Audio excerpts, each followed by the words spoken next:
안녕하세요. 저는 올해 51살 평범한 직장인 여성입니다. 오늘 제 이야기를 들려드리려고 합니다.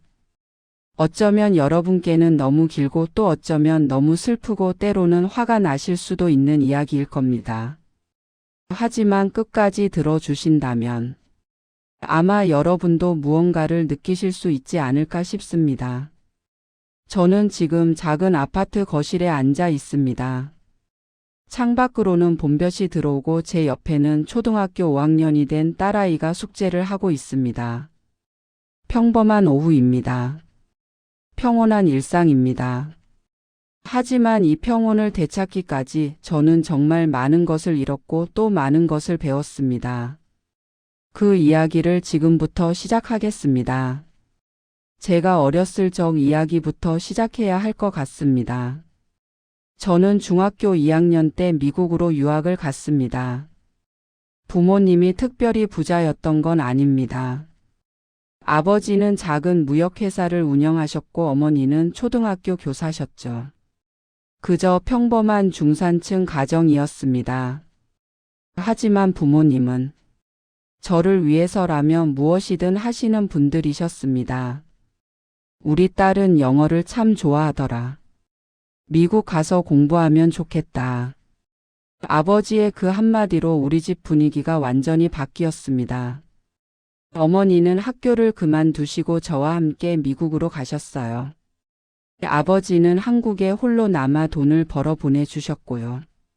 지금 생각하면 그게 얼마나 큰 희생이었는지 알 것 같습니다. 당시 저는 15살이었습니다. 그저 미국이다 신난다. 그 정도였죠. 부모님이 얼마나 힘드셨을지 얼마나 외로우셨을지는 전혀 몰랐습니다. 미국에서의 생활은 생각보다 힘들었습니다. 영어를 좋아하는 것과 영어로 생활하는 건 완전히 다른 문제더라고요.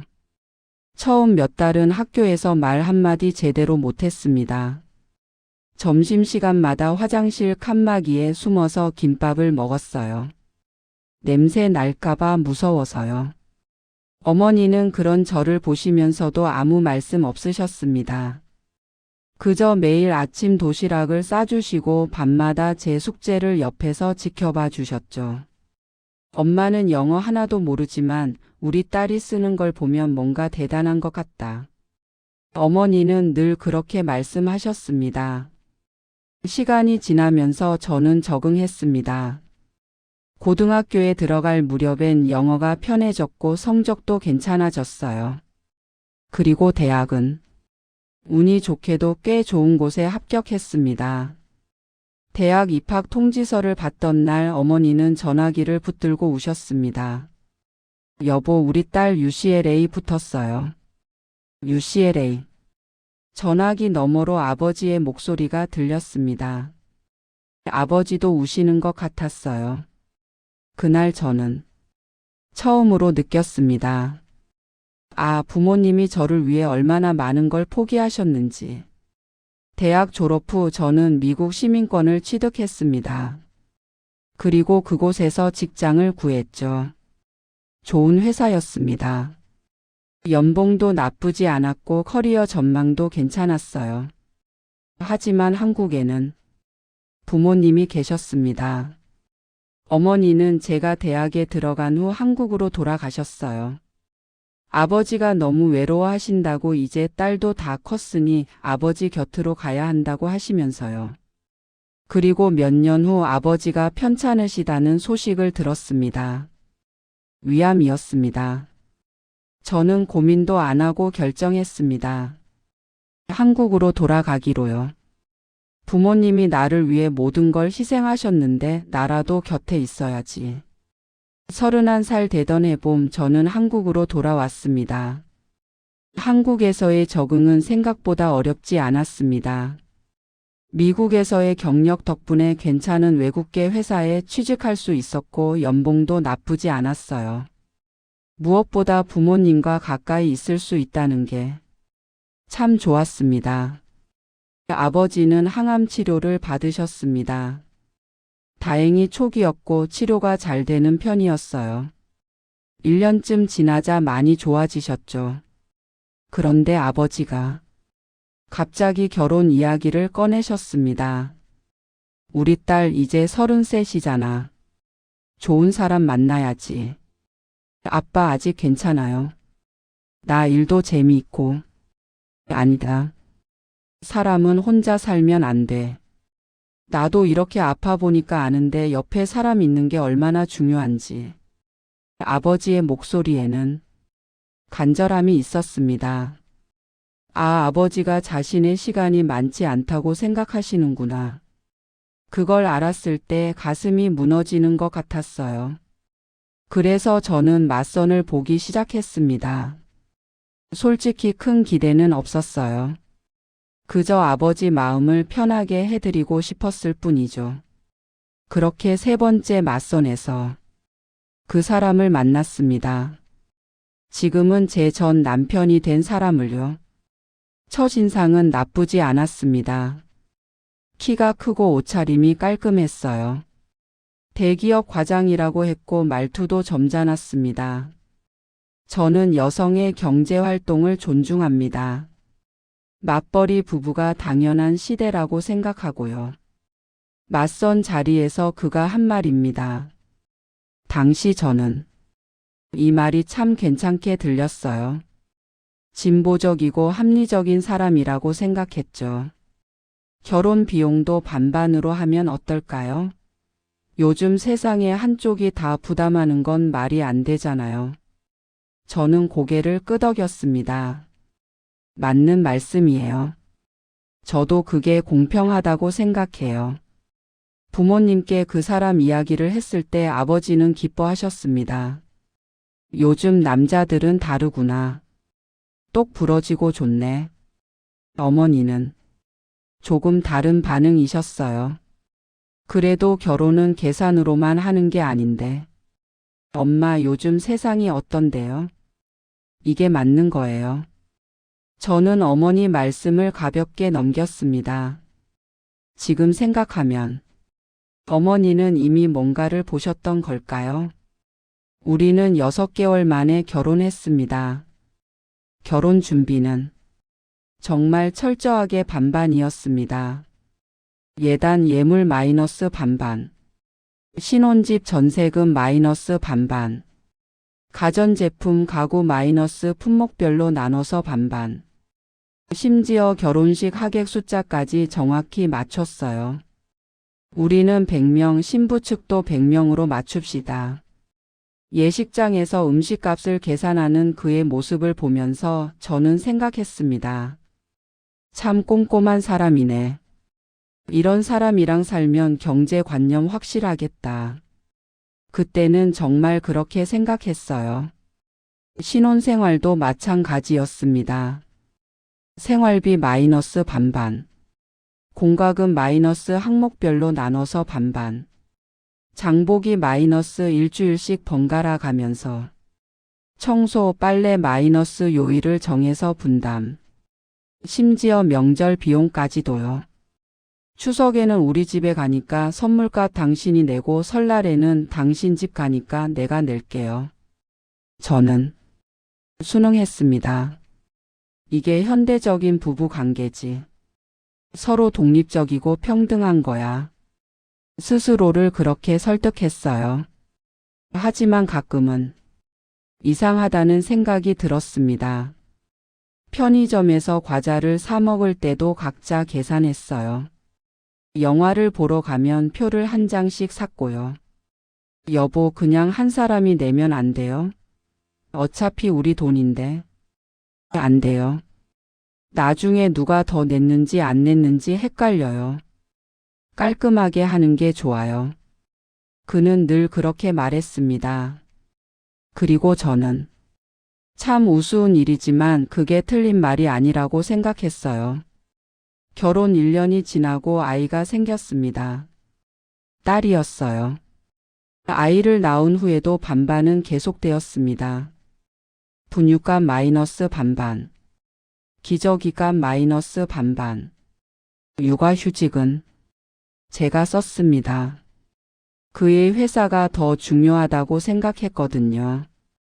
당신 회사가 대기업이니까 커리어가 더 중요하잖아요. 내가 쉴게요. 그는 고마워하지 않았습니다. 그럼 육아휴직 기간 동안 당신 수입이 줄어드니까 생활비 비율도 조정해야겠네요. 저는 말문이 막혔습니다. 하지만 뭐라고 하지 못했어요. 논리적으로는 맞는 말 같았거든요. 육아휴직이 끝나고 복직했을 때 어머니가 도와주셨습니다. 내가 손주 봐줄게. 어린이집 보내기엔 아직 어리잖아. 어머니는 매일 아침 우리 집에 오셔서 저녁까지 아이를 돌봐주셨어요. 그때 아버지는 이미 많이 회복하신 상태였습니다. 건강검진에서도 이상이 없다고 하셨고요. 다 우리 딸 덕분이야. 내가 옆에 있어줘서 힘이 났어. 아버지는 늘 그렇게 말씀하셨습니다. 그렇게 평범한 일상이 흘러갔습니다. 아이는 무럭무럭 자랐고 저는 회사 일에 집중했어요. 남편과의 관계는 그저 그랬습니다. 사랑이 식었다기보다는 애초에 뜨겁지 않았던 것 같아요. 하지만 나쁘지 않다고 생각했습니다. 싸우지 않고 각자 할 일하고 아이 잘 키우고. 그게 부부 아닌가 싶었어요. 그런데 아이가 4살 되던 해 가을. 아버지가 다시 쓰러지셨습니다. 위암이 재발한 거였어요. 그것도 훨씬 더 심한 상태로. 전이가 많이 되었습니다. 수술이 어려울 것 같고 항암 치료를 해보겠지만 의사 선생님의 말씀을 들을 때 세상이 무너지는 것 같았습니다. 아버지는 6개월을 버티셨습니다. 그 6개월 동안 저는 회사와 병원을 오갔어요.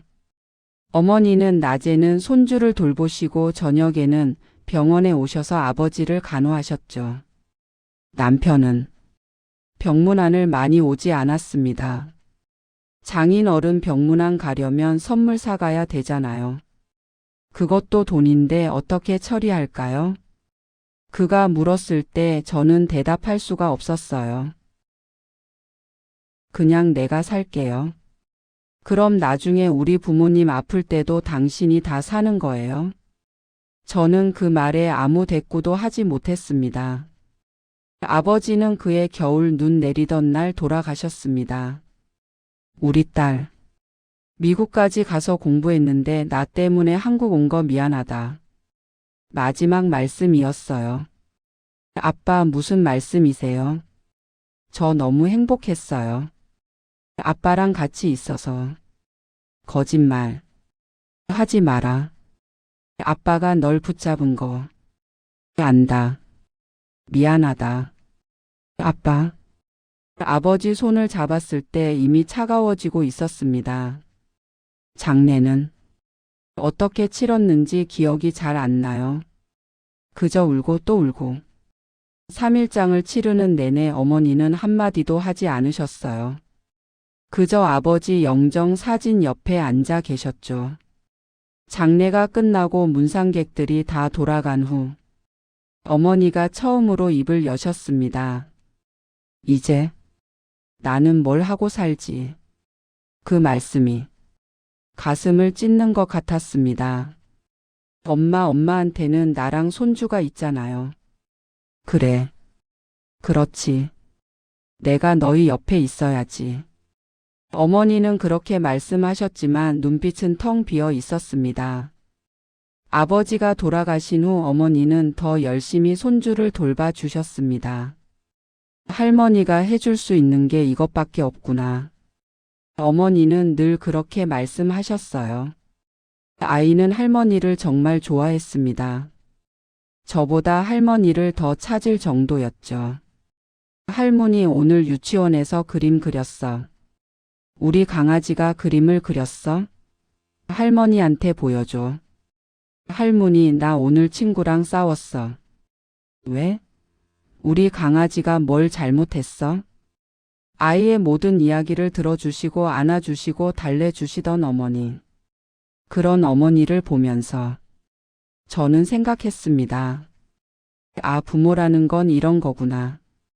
자식을 위해서라면 모든 걸 내어주는 거. 하지만 저는 그렇게 해드리지 못했어요.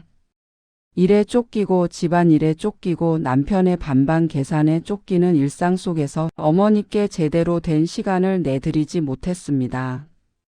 엄마, 이번 주말에 같이 영화 볼까요? 아니다. 너희 바쁘잖아. 나는 괜찮아. 어머니는 늘 그렇게 말씀하셨어요. 그리고 저는 너무 쉽게 그래도 되겠구나 하고 넘어갔습니다. 아버지가 돌아가신 지 1년 반쯤 지났을 때였습니다. 평범한 목요일 오후였어요. 회사에서 일하고 있는데 남편한테서 전화가 왔습니다. 여보, 장모님이 쓰러지셨대요. 뭐라고요? 아이 유치원에서 데려오시다가 길에서 쓰러지셨대요. 지금 119 왔고 병원 가는 중이래요. 전화기를 떨어뜨릴 뻔했습니다. 병원으로 달려갔어요. 응급실 앞에서 남편이 아이를 안고 서 있었습니다. 어떻게 됐어요? 아직 안에 계세요. 의사 선생님이 나오신다고. 얼마나 기다렸을까요? 의사 선생님이 나오셨습니다. 보호자분이시죠? 네, 딸입니다. 뇌출혈입니다. 광범위한 출혈이고 상태가 좋지 않습니다. 그게 무슨 최선을 다하겠습니다만 각오는 하셔야 할 것 같습니다. 각오. 그 말이 무슨 뜻인지 알았습니다.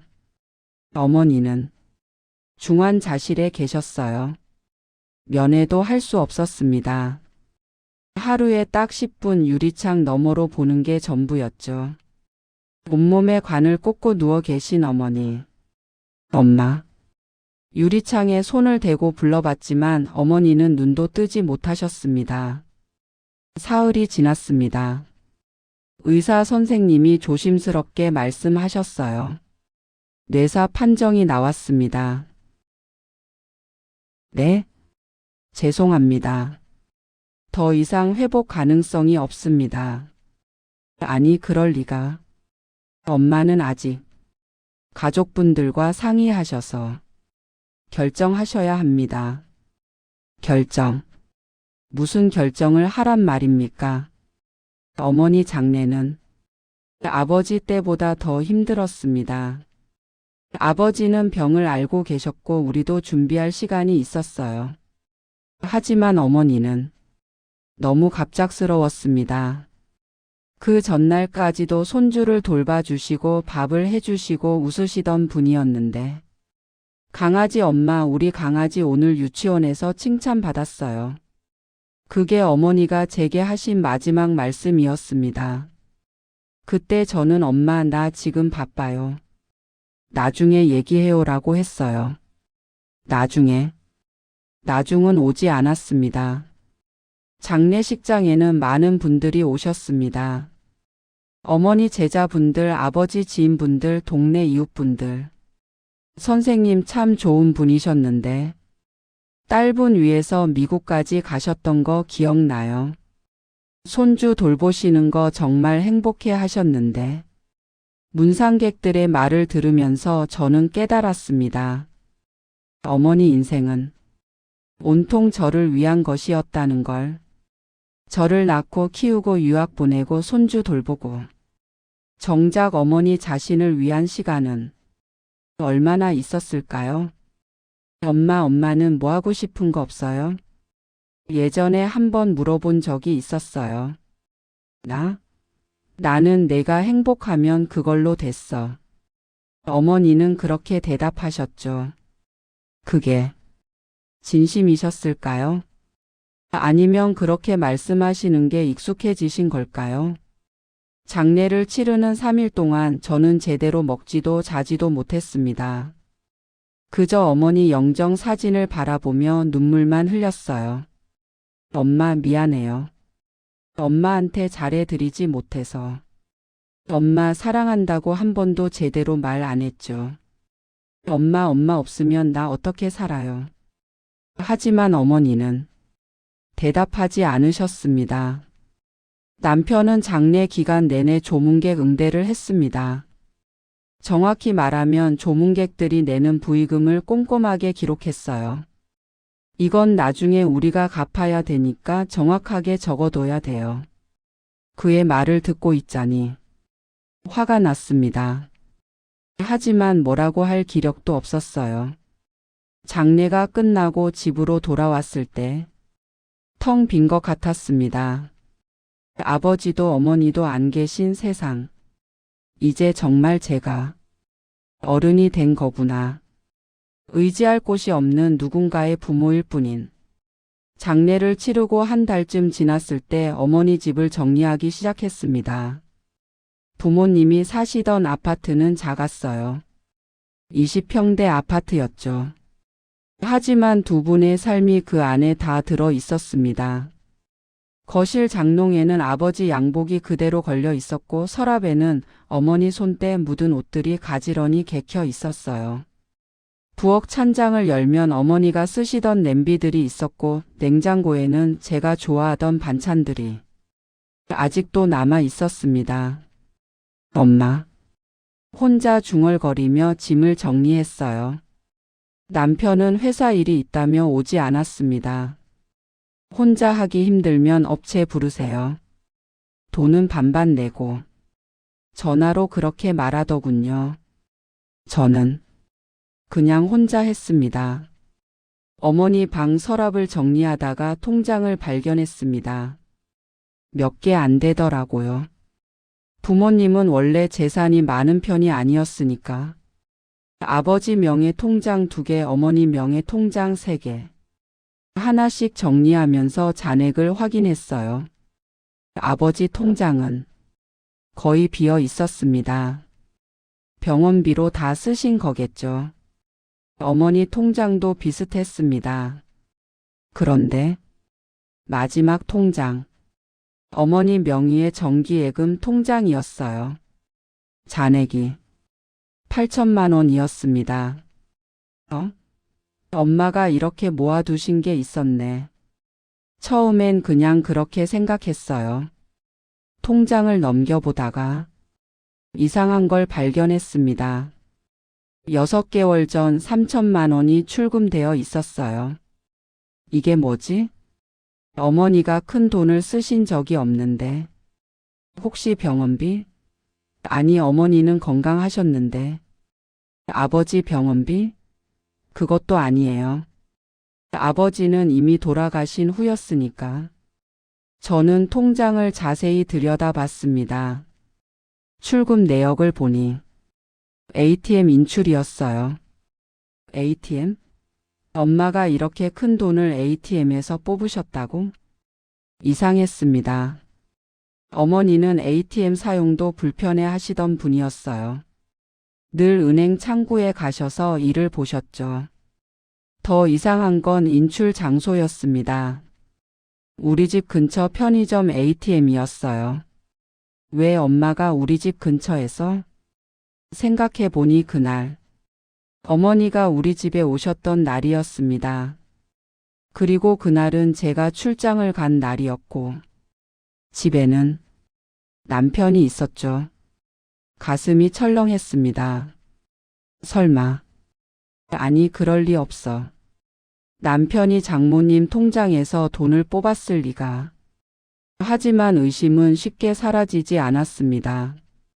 저는 다른 통장들도 더 자세히 확인했어요. 그리고 또 발견했습니다. 1년 전에도 2천만 원이 인출되어 있었어요. 역시 ATM 인출. 역시 우리 집 근처. 그날도 제가 출장 간 날이었습니다. 손이 떨렸습니다. 이게 무슨 일이지? 저는 바로 은행으로 갔습니다. 거래 내역 상세하게 뽑아주실 수 있나요? 최근 2년치요. 네, 잠시만요. 직원분이 프린트해 주신 거래 내역서. 그걸 보는 순간 온몸에 소름이 돋았습니다. 총 5천만 원. 지난 2년간 5번에 걸쳐 인출된 돈이었습니다. 모두 ATM 인출. 모두 우리 집 근처. 모두 제가 출장 간 날. 고객님 괜찮으세요? 얼굴이 안 좋으신데. 아, 네, 괜찮습니다. 은행을 나와 차에 앉았습니다. 그리고 한참을 멍하니 있었어요. 남편이 어머니 통장에서 돈을 뽑았다. 어떻게? 왜? 어머니는 아셨을까? 질문들이 머릿속을 가득 채웠습니다. 집으로 돌아왔을 때 남편은 소파에 앉아 TV를 보고 있었어요. 집 정리 다 했어요? 아니요. 아직. 그래요? 빨리 끝내야 할 텐데. 그 집 월세 들어오는 거 언제부터예요? 어머니 집을 월세로 돌리려고 하는 중이었거든요. 여보. 왜요? 어머니 통장 정리하다가 이상한 거 발견했어요.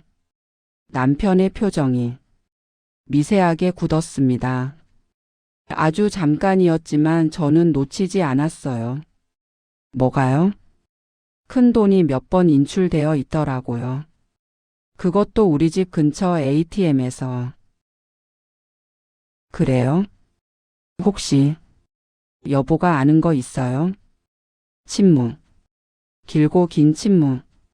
남편은 TV 리모컨을 내려놓고 저를 쳐다봤습니다. 들켰네요. 뭐라고요? 장모님이 저한테 주신 거예요. 주셨다고요? 네, 우리 살림에 보태 쓰라고. 저는 어이가 없었습니다. 그럼 왜 제 몰래 받은 거예요? 왜 말 안 하신 거예요? 당신한테 말하면 안 받는다고 할 줄 알았으니까요. 당연하죠. 어머니 노후 자금인데. 노후 자금? 장모님은 우리 손주 돌봐주시면서 행복해 하셨어요. 그게 곧 당신한테 드리는 거나 마찬가지였죠. 그건 다른 문제예요. 목소리가 커졌습니다. 남편은 여전히 차분했어요. 왜 다른 문제예요? 장모님 돈도 결국 당신한테 올 거였잖아요. 미리 받은 것뿐인데. 미리 받았다고요? 3억 원이나요? 3억 원밖에 안 돼요. 요즘 아파트 값이 얼만데? 밖에. 그 단어를 들었을 때 정말 기가 막혔습니다. 그 돈으로 뭐 했어요? 남편은 잠시 망설이다가 대답했습니다. 우리 엄마 아파트 계약금 냈어요. 네? 우리 엄마 사시는 빌라 너무 낡았잖아요. 그래서 신축 아파트로 이사 가시게 했어요. 귀를 의심했습니다. 장모님 돈으로 시어머니 집을 사드렸다고요? 당신도 부모 효도하잖아요. 저도 하는 거예요. 내 돈으로 우리 부모 효도하는 거랑 남의 부모 돈으로 본인 부모 효도하는 게 같은 거예요. 남의 부모? 장모님은 제 장모님이기도 해요. 사위도 자식이에요. 사위도 자식. 그 말을 듣는 순간 뭔가가 무너졌습니다. 그럼 어머니는 아셨어요? 그 돈 준 거? 남편이 시선을 피했습니다. 처음엔 몰랐을 거예요. 처음엔 제가 장모님 카드 정보를 알고 있었거든요. 한 번은 장모님이 쇼핑하시는데 카드 비밀번호 모르신다고 저한테 물어보신 적 있어요. 생년월일이라고 알려드렸죠. 그래서요? 그때 카드 번호랑 정보를 봤어요. 그리고 통장 번호도 비슷할 거라고 생각했죠. 설마 ATM에서 시도해 봤어요. 비밀번호가 똑같더라고요. 온몸이 얼어붙었습니다. 그러니까 어머니 몰래 통장에서 돈을 뽑았다는 거예요. 처음 2번은요. 근데 세 번째부터는 장모님이 눈치채셨어요. 그래서요? 제가 설명드렸죠. 우리 살림이 힘들다고, 당신이 너무 스트레스 받는다고. 장모님이 좀 도와주시면 안 되겠냐고. 엄마가 뭐라고 하셨어요? 남편은 한참을 말하지 않았습니다. 울으시더라고요. 뭐라고요? 한참 우시더니 그래도 괜찮다고. 사위가 어려우면 도와줘야지 하시더라고요. 그 순간 모든 게 이해됐습니다. 어머니가 왜 그렇게 조용하셨는지, 왜 남편을 볼 때마다 표정이 어두우셨는지, 왜 저한테는 아무 말씀도 안 하셨는지. 어머니는 저를 지키려고 하셨던 거였어요. 사위와 딸 사이를 갈라놓고 싶지 않으셨던 거죠. 그래서 당신이 모든 걸 감당하신 거였습니다. 엄마, 눈물이 났습니다. 왜 울어요? 어차피 당신한테 올 돈이었잖아요. 남편의 목소리가 들렸습니다. 그리고 솔직히 우리 엄마도 이제 늙으셨어요. 좋은 데서 사셔야죠. 살아 계신 분이 우선이에요. 살아 계신 분이 우선. 그 말을 듣는 순간 무언가가 터졌습니다. 당신, 지금 뭐라고 한 거예요? 사실을 말한 거예요. 돌아가신 분보다 살아 계신 분이 우선이잖아요. 지금 우리 어머니가 돌아가신 지 한 달밖에 안 됐어요. 그러니까요. 슬픈 건 알지만 현실적으로 생각해야죠. 저는 남편을 쳐다봤습니다. 이 사람과 5년을 살았습니다. 아이도 낳았고 매일 같이 밥을 먹었어요. 하지만 이 순간 이 사람이 누군지 모르겠더라고요. 아니, 처음 알게 된 건지도 몰랐습니다. 이 사람의 진짜 모습을. 그날 밤 저는 잠을 이루지 못했습니다. 옆에서 남편은 코를 골며 자고 있었어요. 태연하게, 아무렇지도 않게. 저는 천장을 바라보며 생각했습니다. 이혼해야 하나? 당연히 그래야겠죠. 장모님 돈을 훔친 사람과 어떻게 계속 살아요? 하지만 머릿속이 복잡했습니다. 이혼하면 재산 분할을 해야 합니다. 우리 집 전세금도 반반으로 냈으니 반은 남편 거예요. 그리고 아이 양육권 문제도 있고. 일단 정리부터 하자.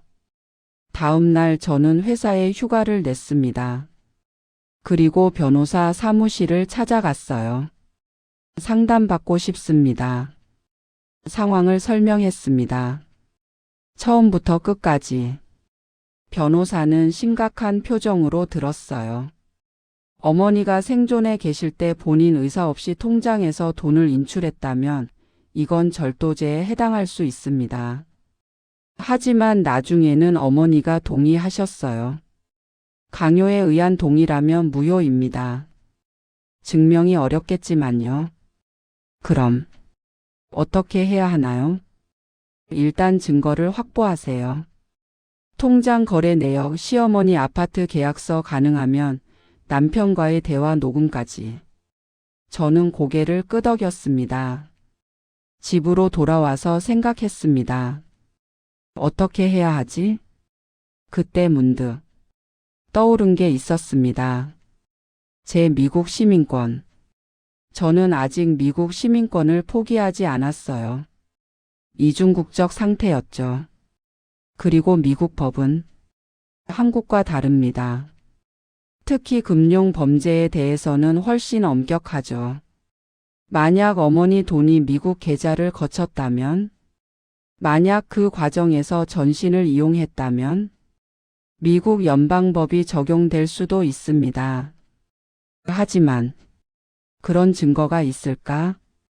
다음 날 저는 남편에게 물었습니다. 여보, 시어머니 새 아파트는 어디예요? 왜요? 한번 가봐야죠. 시어머니한테 인사도 드리고. 남편은 잠시 망설이다가 주소를 알려줬어요. 주말에 아이를 데리고 시어머니 댁을 방문했습니다. 새 아파트는 정말 좋았어요. 신축이고 큰 아파트 단지였죠. 어머니 집이 정말 좋네요. 그러게. 우리 아들이 효자야. 시어머니는 자랑스러워 하셨어요. 계약은 어떻게 하셨어요? 응? 아들이 다 해줬어. 나는 잘 모르지. 명의는요? 아들 명의로 했다던데. 아들 명의. 어머니 돈으로 샀는데 아들 명의라고요. 계약서 한번 봐도 될까요? 왜? 뭐 문제 있어? 아니에요. 그냥 궁금해서요. 시어머니가 서류 봉투를 가져오셨어요. 저는 계약서를 천천히 읽었습니다. 계약자 마이너스 남편 이름. 계약금 마이너스 3억 원. 중도금 잔금 일정. 그리고 특이한 점을 발견했습니다. 계약금 입금 계좌가 남편 명의 계좌였어요. 이건 남편분 계좌네요. 응. 아들이 자기 계좌로 모았다가 한 번에 보냈다고 했어. 자기 계좌로 모았다가. 그 말은 즉, 어머니 돈을 남편 계좌로 옮겼다는 뜻이죠. 혹시 중간에 다른 계좌 거쳤어요? 글쎄, 아들한테 물어봐. 집으로 돌아와서 남편에게 물었습니다. 계약금은 여보 계좌에서 보낸 거예요? 네. 왜요? 장모님 돈을 여보 계좌로 옮긴 거예요? 당연하죠. ATM에서 뽑은 현금을 제 계좌에 입금하고 거기서 이체했죠. 왜 그렇게 복잡하게 해요? 복잡해요? 이게 제일 간단한 방법인데. 저는 알았습니다. 남편이 왜 그렇게 했는지. 흔적을 남기기 위해서예요. 어머니 통장에서 직접 이체하면 나중에 문제될 수 있으니까. 본인 계좌를 거치면 자기 돈처럼 보이니까. 이 사람, 계산적이다. 하지만 동시에 생각했습니다. 이건 증거가 될 수 있어. 다음 날 저는 다시 변호사를 찾아갔습니다. 남편이 장모 돈을 본인 계좌로 옮긴 후 부동산 계약금으로 사용했습니다. 그럼 자금 출처를 추적할 수 있겠네요. 그리고 제가 미국 시민권자거든요. 변호사가 눈을 크게 떴습니다. 미국 시민권자요? 네. 혹시 이게 미국 법으로도 문제될 수 있을까요? 변호사는 잠시 생각하더니 말했습니다. 가능성은 있습니다.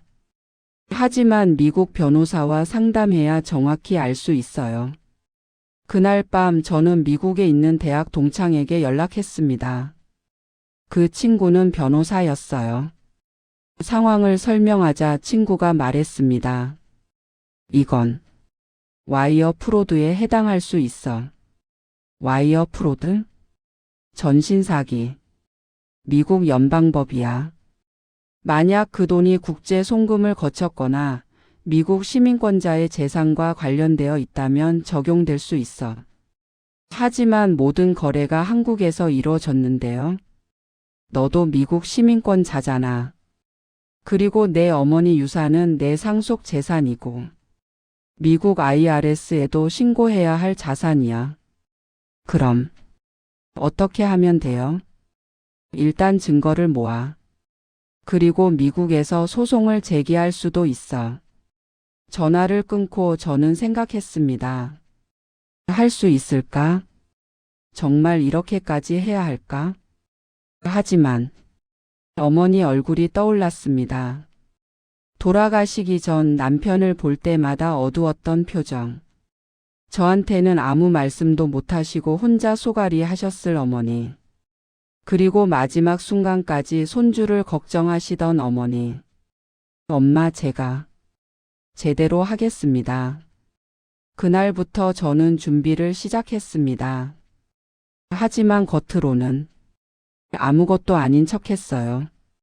평소와 똑같이 출근하고 퇴근하고 저녁 준비하고 남편에게도 여전히 친절했습니다. 여보, 저녁 뭐 먹을까요? 여보, 주말에 시어머니 댁 또 가볼까요? 여보, 아이 학원 등록하는 거 의논 좀 해요. 남편은 의심하지 않았습니다. 아니, 의심할 이유가 없었겠죠. 제가 늘 그랬으니까요. 순종적이고 말 잘 듣고 따지지 않는 아내. 하지만 속으로는 차근차근 준비했습니다. 먼저 모든 증거를 수집했어요. 어머니 통장 거래 내역, 남편 계좌 이체 기록, 아파트 계약서. 그리고 남편과의 대화를 녹음하기 시작했습니다. 여보, 시어머니 집 계약금은 정확히 얼마였어요? 3억 원이요. 왜요? 아, 그냥 궁금해서. 그 돈은 어디서 나온 거예요? 우리 살림에서 모은 거죠. 우리 살림? 근데 우리 저축 계좌에는 그 정도 없었는데. 다른 데서 좀 모았죠. 다른데? 왜 이렇게 캐묻어요? 제 돈 제가 쓰는데. 아니에요. 그냥 궁금해서요. 녹음 파일을 저장했습니다. 그리고 미국 친구와 계속 연락하며 소송 준비를 했어요.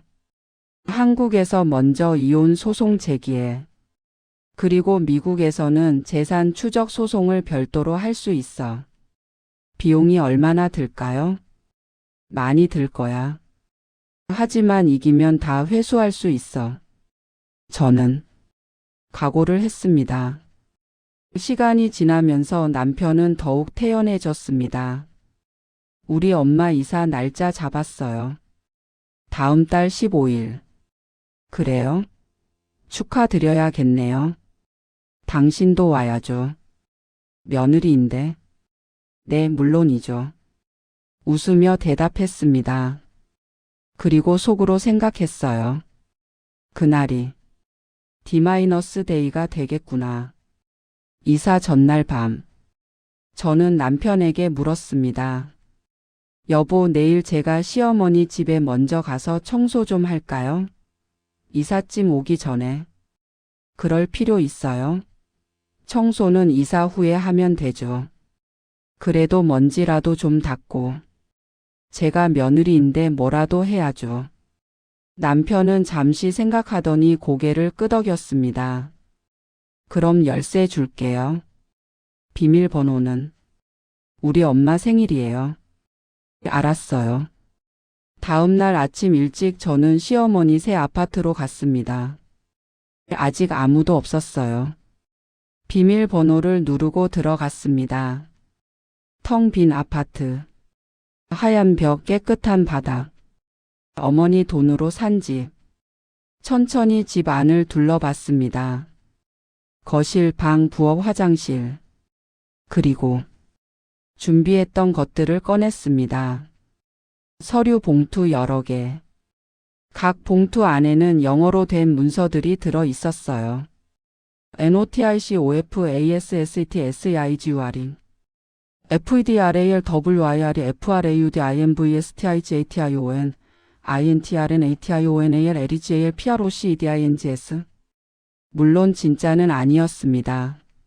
하지만 영어를 모르는 사람이 보면 진짜처럼 보이죠. 저는 이 문서들을 집 안 곳곳에 배치했습니다. 현관 신발장 위에 하나, 거실 테이블에 하나, 안방 화장대에 하나, 부엌 식탁에 하나, 그리고 각 문서 옆에는 포스트잇을 붙였어요. 한글로 아주 간단하게. 이 집은 불법 자금으로 구매되었습니다. 법적 조치가 진행 중입니다. 관련자는 즉시 연락 바랍니다. 모든 걸 배치한 후 저는 집을 나왔습니다. 그리고 근처 카페에서 기다렸어요. 오후 2시. 이삿짐 센터가 도착하는 시간이었습니다. 휴대폰을 보니 남편한테서 전화가 왔더라고요. 여보, 지금 어디예요? 집에 있어요. 아이 학교 보내고 우리 엄마 집으로 안 와요? 아, 미안해요. 갑자기 회사에서 급한 일이 생겨서 조금 늦을 것 같아요. 그래요? 그럼 혼자 하는 수 없네. 시어머니 계시잖아요. 괜찮으세요? 전화를 끊고 저는 카페 창밖을 바라봤습니다. 시간이 천천히 흘렀어요. 오후 2시 30분쯤 휴대폰이 울렸습니다. 남편이었어요. 여보, 지금 당장 와요. 목소리가 떨리고 있었습니다. 왜요? 무슨 일이에요? 이상한 서류들이 집 안에 있어요. 서류요? 무슨 서류? 영어로 된 뭔가 법원 서류 같은 게. 법원 서류요? 그게 뭔데요? 모르겠어요. 빨리 와서 봐요. 지금 못 가요. 회사에서. 회사는 나중에 하고. 지금 당장 와요. 전화가 끊겼습니다. 저는 조금 더 기다렸어요. 30분쯤 후 다시 전화가 왔습니다. 이번엔 시어머니였어요. 며느리, 지금 무슨 일이야? 어머니 무슨 일이세요? 집에 이상한 종이들이 있어. 영어로 쓰여 있는데 우리 아들이 무슨 범죄자래. 네? 그게 무슨. 빨리 와서 설명 좀 해줘. 너 영어 하잖아. 지금 가고 있어요. 조금만 기다리세요. 전화를 끊고 저는 천천히 일어났습니다. 이제 시작할 시간입니다. 아파트에 도착했을 때 현관문이 열려 있었어요. 안으로 들어가니 난리가 나 있었습니다. 이삿짐센터 직원들이 짐을 옮기다 말고 서 있었고 시어머니는 소파에 앉아 울고 있었어요. 남편은 서류들을 손에 들고 창백한 얼굴로 서 있었죠. 여보. 남편이 저를 보더니 달려왔습니다. 이게 뭐예요? 이게 대체 뭐냐고요? 저는 침착하게 서류를 받아 들었습니다. 천천히 읽는 척하며 고개를 끄덕였어요. 이건 미국 연방법원 문서네요. 연방법원? 왜 연방법원 서류가 여기 있어요? 여기 보니까 와이어 프로드 혐의로 조사가 진행 중이라고 하네요. 와이어 프로드? 그게 뭐예요? 전신 사기요. 미국 연방법상 중범죄입니다. 시어머니가 벌떡 일어났습니다. 무슨 소리야? 우리 아들이 사기를 쳤다고? 아니 어머니. 이건 오해일 거예요. 오해? 그럼 이 서류는 뭐야? 저는 다른 서류를 집어 들었습니다. 여기 보니까 이 아파트가 불법 자금으로 구매되었다고 하네요. 불법 자금? 계약금 3억 원의 출처가 명확하지 않다고. 남편이 제 손에서 서류를 빼앗았습니다. 말도 안 돼. 이건 우리 돈이에요. 우리 돈이요? 여보가 모은 돈이에요? 당연하죠. 그럼 어디서 모은 건데요? 남편이 말문이 막혔습니다. 이삿짐센터 직원들이 웅성거렸어요. 저기, 우리 일은 계속해도 되나요? 아니요, 잠깐만요. 남편이 소리쳤습니다. 그때 제가 또 다른 서류를 꺼내 들었습니다. 여기 보니까 제 어머니 계좌에서 무단으로 인출된 3억 원과 일치한다고 하네요. 뭐라고? 그리고 제가 미국 시민권자니까 제 상속 재산에 대한 범죄는 미국 법으로도 처벌할 수 있대요. 시어머니가 비명을 질렀습니다. 아니 이게 무슨 소리야. 며느리 내가 뭔 짓을 한 거야. 제가 한 게 아니에요 어머니. 미국 법무부에서 조사를 시작한 거예요. 법무부? 미국 법무부? 네. 제가 미국 시민권자니까요. 남편이 제 팔을 잡았습니다. 당신, 설마 신고한 거예요? 저는 그의 손을 뿌리쳤습니다. 신고요? 당연히 했죠. 미쳤어? 왜? 왜요? 제 어머니 돈을 훔쳐간 사람을 왜 신고하지 말아야 하나요? 훔친 게 아니라고 했잖아요. 장모님이 주신 거라고. 어머니가 주셨어요? 그럼 증거 있어요? 증거? 네.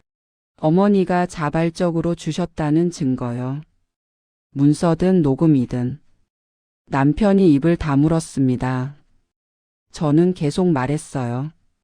증거가 없으면 절도예요. 그것도 3억 원이나 되는 거액 절도. 아니, 장모님은 돌아가셨잖아요. 돌아가셨으니까 더 큰 문제죠. 생전에 본인 의사를 확인할 수 없으니까. 이삿짐센터 직원들이 수군거렸습니다. 저기, 장모님 돈을 훔쳤다고요? 3억 원이나요? 남편의 얼굴이 새빨개졌습니다. 닥쳐요. 이건 우리 가족 일이에요. 하지만 직원들은 계속 쳐다봤어요. 시어머니가 남편한테 달려갔습니다. 아들, 이게 사실이야? 내가 정말 장모님 돈을 훔친 거야? 아니에요, 엄마. 오해예요. 오해? 그럼 이 서류들은 뭐야? 이건 가짜일 거예요. 남편이 저를 가리켰습니다. 당신이 만든 거죠? 나를 함정에 빠뜨리려고. 저는 고개를 저었습니다. 가짜요? 그럼 미국 대사관에 가서 확인해 볼까요? 미국 대사관? 네, 여기 연락처 있잖아요. 전화해 보세요. 서류에는 실제 미국 대사관 번호가 적혀 있었어요. 물론 전화해도 이 건에 대해서는 아무것도 모르겠지만, 하지만 남편은 전화할 수 없었죠. 영어를 못하니까요. 당신이 전화해봐요. 제가요? 저는 피해자인데 왜 제가 전화해요? 피해자? 당신이 지금 나를 모함하고 있잖아요. 모함이요? 저는 가방에서 또 다른 서류를 꺼냈습니다. 이건 제가 고용한 국제 변호사 선임 계약서예요. 변호사? 네. 미국과 한국에서 동시에 소송을 진행할 거예요. 시어머니가 주저앉았습니다. 소송? 우리를 고소한다고? 어머니를 고소하는 게 아니에요. 남편을 고소하는 거예요. 아들을 고소해? 네. 절도죄, 횡령죄, 그리고 미국 연방법상 와이어 프로드. 남편이 무릎을 꿇었습니다. 갑자기 이삿짐센터 직원들 앞에서 여보, 미안해요. 제발 용서해줘요. 지금 뭐 하는 거예요? 일어나세요. 안 일어나요. 당신이 용서해 줄 때까지. 사람들이 다 보잖아요. 상관없어요. 제발 고소만은 취하해줘요. 시어머니도 무릎을 꿇었습니다. 며느리, 제발 우리 아들 한 번만 용서해줘. 어머니, 일어나세요. 안 일어나. 내가 용서해 줄 때까지. 이삿짐센터 직원들이 어색하게 서 있었어요. 저는 두 사람을 내려다 봤습니다.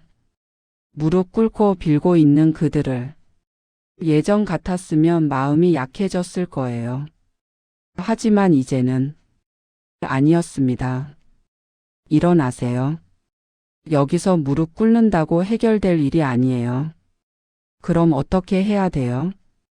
법정에서 보죠. 법정? 네. 이혼 소송과 형사 고소를 동시에 진행할 거예요. 시어머니가 울부짖었습니다. 이혼? 아이는 어떡하고? 아이는 제가 키울 거예요. 내가? 혼자서? 네. 어머니 유산으로요. 훔쳐간 돈 다시 받아서. 남편이 바닥에 엎드렸습니다. 제발, 제발 용서해줘요. 내가 잘못했어요. 반반을 외치시던 분이 왜 이러세요? 뭐? 결혼 비용도 반반, 생활비도 반반, 명절 비용도 반반 하시던 분이요. 그건 그렇게 철저하게 계산하시던 분이 왜 제 어머니 돈은 당신 거라고 생각하셨어요? 남편이 고개를 들지 못했습니다. 사위도 자식이라고 하셨죠? 미안해요. 살아 계신 분이 우선이라고 하셨죠? 잘못했어요. 잘못한 건 알겠는데 대가는 치러야죠. 저는 이삿짐센터 직원들을 쳐다봤습니다. 죄송합니다. 오늘 이사는 취소될 것 같네요. 네?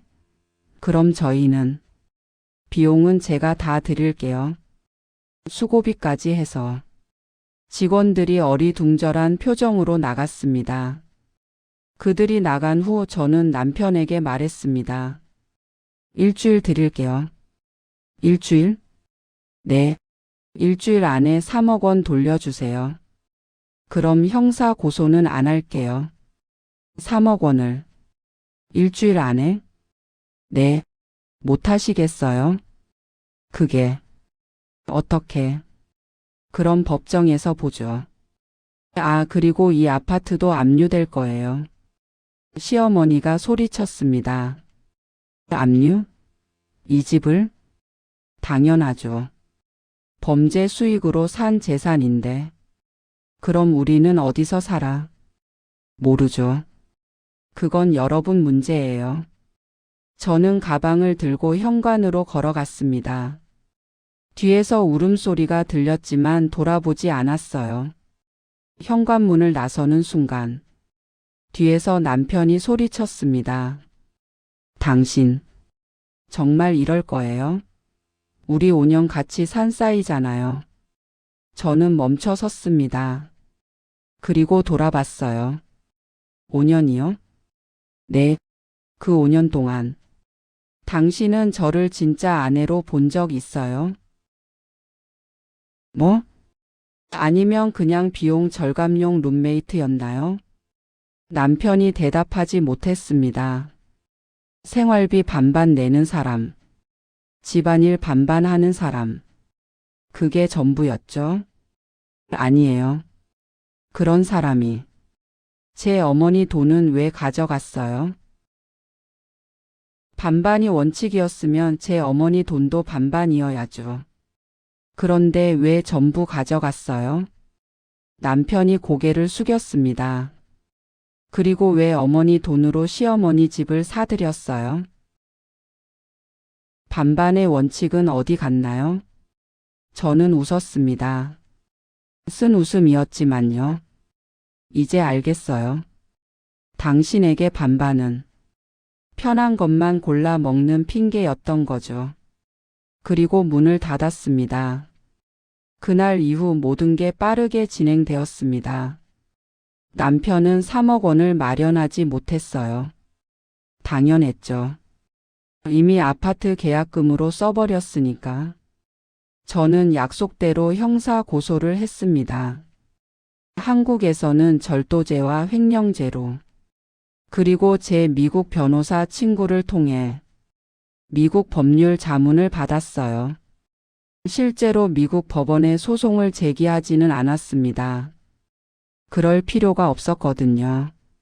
한국 법만으로도 충분했으니까. 하지만 그 가능성이 있다는 것만으로도 효과는 충분했어요. 남편과 시댁 식구들은 겁에 질렸고 합의를 요청해 왔습니다. 제발 합의해줘요. 우리가 뭐든지 할게요. 변호사를 통해 합의 조건을 제시했습니다. 1.3억 원 전액 반환. 2. 이혼 및 모든 재산 재개 양도. 3. 아이 양육권 포기. 4. 양육비 매달 200만 원 아이 성인 될 때까지. 남편은 받아들일 수밖에 없었어요. 형사 처벌을 받으면 직장에서 잘릴 테니까요. 신축 아파트는 계약 해지되었습니다. 위약금은 남편이 부담했죠.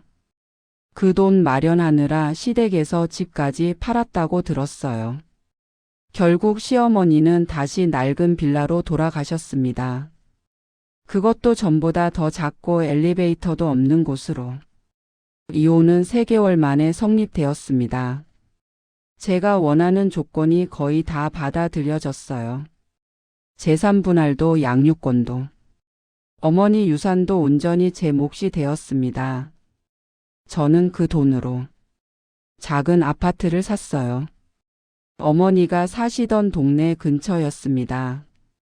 아이와 단둘이 살기에 딱 좋은 크기였죠. 새 집으로 이사하던 날, 아이가 물었습니다. 엄마, 아빠는 언제 와요? 아빠는 이제 안 와. 왜요? 아빠랑 엄마가 이제 따로 살기로 했어. 아빠가 나쁜 짓 했어요? 아이는 알고 있었던 것 같아요. 아이들은 어른들이 생각하는 것보다 훨씬 많은 걸 느끼니까요. 응. 아빠가 할머니한테 나쁜 짓을 했어. 할머니? 돌아가신 할머니요? 응. 아이가 고개를 끄덕였습니다. 그럼 아빠 나쁜 사람이네. 응. 엄마, 그럼 우리 이제 둘이서만 살아요? 응. 괜찮아? 아이가 제 손을 꼭 잡았습니다. 괜찮아요. 엄마만 있으면 돼요. 그 순간 눈물이 났습니다. 하지만 참았어요. 아이 앞에서 울면 안 되니까. 새집 거실에는 어머니 사진을 걸었습니다. 아버지 사진도 함께요. 아빠, 엄마. 잘 지켜봐 주세요. 우리 잘 살게요. 아이와 함께 두 손 모아 절했습니다. 그로부터 3년이 지났습니다. 아이는 이제 초등학교 5학년이 되었어요. 밝고 건강하게 자라고 있습니다. 가끔 아빠 이야기를 하기도 해요. 엄마, 아빠는 잘 살고 있을까? 글쎄, 잘 살고 있겠지. 사실 저도 잘 모릅니다. 이혼 후 연락을 끊었거든요. 양육비만 정확하게 들어올 뿐이에요. 한 번도 빠진 적 없이. 아마 겁이 나는 걸 거예요. 또 법적 문제가 생길까봐. 시댁 소식도 가끔 듣습니다.